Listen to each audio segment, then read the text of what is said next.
ha generado comentarios, discusión y polémica durante los últimos días. Tiene que ver con el informe que finalmente fue rechazado en la Cámara de Diputados, el informe conocido como Sename 2, en que se hacía no solo una crítica importante al Poder Ejecutivo, particularmente en su manejo de los niños en situación de vulnerabilidad, sino que también se entregaron una serie de medidas, para, que eran más de 60 medidas, para que el problema de los niños en situación de vulnerabilidad pudiera ser abordado. Ayer hubo una reunión, además de la presidenta Bachelet, con los otros poderes del Estado para conversar sobre esta situación. Bueno, y nosotros vamos a conversar esta mañana con Marcelo Sánchez, él es gerente general de la Fundación San Carlos de Maipo, a que justamente trabaja también en este ámbito. Para saber bien, Marcelo, qué es lo que hace la Fundación, explíquenos ¿ustedes tienen algún tipo de vínculo, de conexión con el Sename? ¿Son un organismo colaborador? ¿Reciben algún tipo de recursos? ¿Cómo es la situación? La Fundación San Carlos de Maipo es una fundación independiente que ha estado trabajando ya desde hace muchos años, alrededor de 20 años, en materia de restituir la vulneración de derechos de los niños, pero principalmente y hoy día enfocado a la prevención, a que no lleguemos placé, a que estemos en los factores de riesgo que generan estas vulneraciones de derechos. Nosotros no somos organismo colaborador del Sename, nosotros no recibimos ningún peso del Estado, al contrario, nosotros aportamos recursos para la intervención familiar y en este caso y fundamentalmente durante los últimos 5 años hemos estado trabajando con organizaciones que se dedican a la desinternación a través de procesos de reunificación familiar con las familias nucleares, las familias extensas, familias de acogida o familias de adopción, que en definitiva den una alternativa a que esos niños que hoy día están en las residencias puedan restituir su derecho a vivir en familia. En ese sentido, la desinternación de alguna manera es una forma distinta, un enfoque distinto respecto a lo que hoy día hace el Sename, donde muchas veces se prioriza la internación por este diagnóstico de que los niños son maltratados, de que finalmente hay drogas, hay una situación familiar insostenible. Entonces, el criterio aquí es decir, nosotros saquemos a los niños de esta situación e internémoslos. ¿Por qué ustedes hoy día hablan de desinternación? ¿Cuál es la evaluación que se hace de esa política que prioriza el Sename? Estamos hablando de los niños en situación vulnerable, no estamos hablando de los niños con infractores de ley. Sí, claro. A ver, lo primero que hay que contextualizar es que en estos 40 años se ha ido invirtiendo la cifra de niños que han estado internados en residencia versus los niños que están bajo procedimientos ambulatorios. O sea, hace 40 años atrás estábamos hablando de una cifra de 100.000 niños que estaban en residencia, hoy día estamos hablando de una cifra de alrededor de 8.600.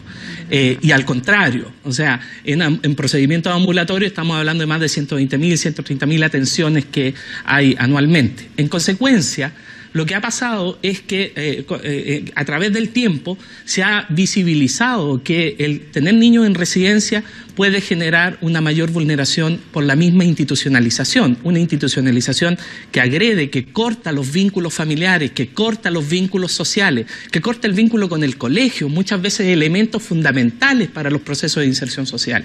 Internacionalmente hoy día prácticamente no existen residencias, son muy pocos, son contados los casos, y hoy día en nuestro país alrededor de un 30% de los niños evidentemente requieren un tipo de ayuda especializada que puede, del 30% que está hoy día internado, que requiere un tipo de ayuda especializada que probablemente va a ser bien resuelto por una residencia, pero en su gran mayoría, en un 70%, tiene un adulto responsable que puede hacerse cargo.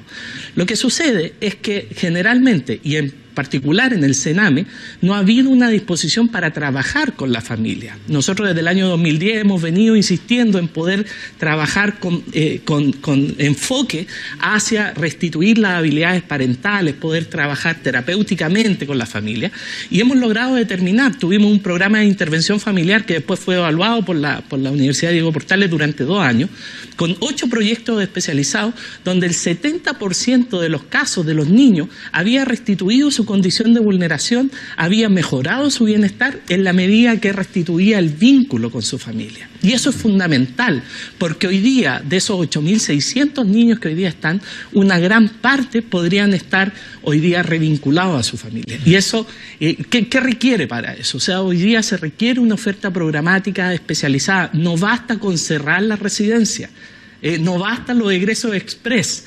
los egresos express no van a contribuir al bienestar del niño. Lo que hay que hacer es intervenir con la familia. Y es trabajar también con los tribunales de familia, porque muchos de los diagnósticos que han hecho que esas medidas cautelares lleven a la internación de los niños son diagnósticos que hoy día no son vigentes, no están actualizados, apuntan básicamente a situaciones de pobreza. Sí, Marcelo, por lo tanto, a su juicio, hoy día hay más niños en residencias de lo que debiera. Así es. Eso, de acuerdo con un poco qué mirada, porque usted dice aquí lo que se prioriza, digamos, es la situación de pobreza, pero tal como decía la Monza al principio, hay muchas situaciones en las que, más allá de la pobreza, hay violencia. Sí, claro. Hay drogadicción, hay prostitución, hay abandono. Sí. Y, de acuerdo con lo que yo entiendo, en general son esos problemas los que prioriza o los que evalúa más bien el tribunal para decidir que un niño debe ser retirado, debe ser alejado de su familia, porque está en situación de vulneración. O sea, en general no se le quita a un niño o a una familia simplemente porque sean pobres. Sí, mira, yo creo que acá la base está en eso que tú planteas, que se toma una decisión en un momento cero, pero no se interviene con la familia. Muchas de esas familias, un 70%, logra restituir esa condición, logra desarrollar habilidades parentales, logra detener las graves vulneraciones de derechos, pero requiere intervención. Si yo solo intervengo al niño, si no soy capaz de intervenir la familia, si no logro intervenir la comunidad, es muy difícil que ese niño, por mucho que egrese de una residencia, logre reinsertarse. Es muy difícil que después de 2,7 años, que es el promedio de internación del niño, ese niño logre restituir sus derechos. Entonces, si nosotros nos quedamos con el prontuario familiar, si decimos, mira, esta familia no podemos hacer nada con ella, ese niño 2,7 años después va a volver a ese mismo núcleo y va a volver a ser vulnerado. Creo que lo que está faltando hoy día es tener un enfoque principal en la familia y un enfoque no solo desde la oferta programática, sino desde la exclusión social. La situación de Sename es un problema de exclusión social, es un problema en donde el Estado no ha logrado con su intersectorialidad resolver aquellos problemas de inserción social de los niños, con salud que no está garantizando la salud física y mental de los niños que están en residencia, con educación que no está garantizando que los niños no deserten del colegio, con vivienda, muchas veces condiciones de hacinamiento. ¿Para qué tenemos la red de protección social si no es para ponerla a disposición de esos niños, de esas familias? Esa es la forma de desinternar con verdaderos programas de reunificación familiar. Marcelo, ¿cómo evalúa usted lo que fue el informe de la comisión investigadora Sename 2? Su juicio es que es un informe completo, un informe extremadamente politizado, aborda los principales problemas del Sename y da soluciones la verdad que eficaces para enfrentar la situación. Yo creo que hay 64 propuestas que, por cierto, apuntan a hoy día tener una reacción inmediata respecto a aquellos elementos que son fundamentales para resolver la crisis de Sename. Lamentablemente, hoy día hemos hipotecado la gestión por la estrategia legislativa. Se han planteado 6 proyectos de ley, que son proyectos de ley anhelados por la mayoría de las redes de infancia, perfectibles, porque claramente hay proyectos de ley como el Defensor del Niño que no tiene ningún sentido si no tiene representación jurídica, tal cual lo dice en el artículo 17, excluye la representación jurídica y sin embargo es tremendamente fundamental para detener las graves vulneraciones que incluso el mismo Estado puede cometer contra los niños.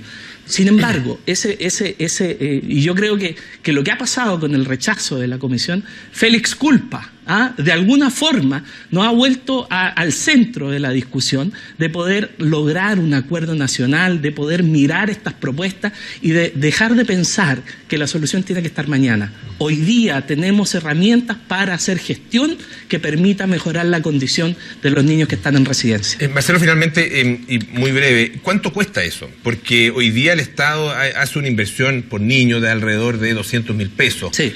Entre 160, 200.000 pesos. Sí. El trabajo que ustedes hacen por niño, ¿cuánto realmente cuesta reinsertar a un niño en su familia o en una familia adoptiva? Hay que comprender que las vulneraciones de los niños son distintas, son de naturaleza distinta y por lo tanto hay situaciones que requieren una mayor inversión en materia de salud mental, de materia de salud física, etcétera. Sin embargo, lo que ha quedado claro es que la subvención no es un mecanismo adecuado para lograr estos procesos de reinserción. Cerca de un 40% de los costos, entre un 40 y un 30% solo lo cubre la subvención. El resto tiene que básicamente autogestionárselo las organizaciones. Hay muchas organizaciones que no se lo autogestionan, que se fundamentan, se sostienen en los procesos licitatorios donde tienen economías de escala, y como esas economías de escala permiten la concentración, simplemente logran pan y techo, pero no logran una intervención adecuada. Hay otras fundaciones, en cambio, que con muy pocos recursos logran, desde el mundo privado, complementar esos recursos, donde evidentemente está entre el 60 y el 70%. Tenemos que pasar de un enfoque de subvención a un enfoque de proyectos, que ponga métricas, que ponga resultados, que pague contra resultados y no contra egreso administrativo. Marcelo, muchísimas gracias por estar esta mañana con nosotros. Muchas gracias. Buenos días. Muchas gracias, Paul. 7 de la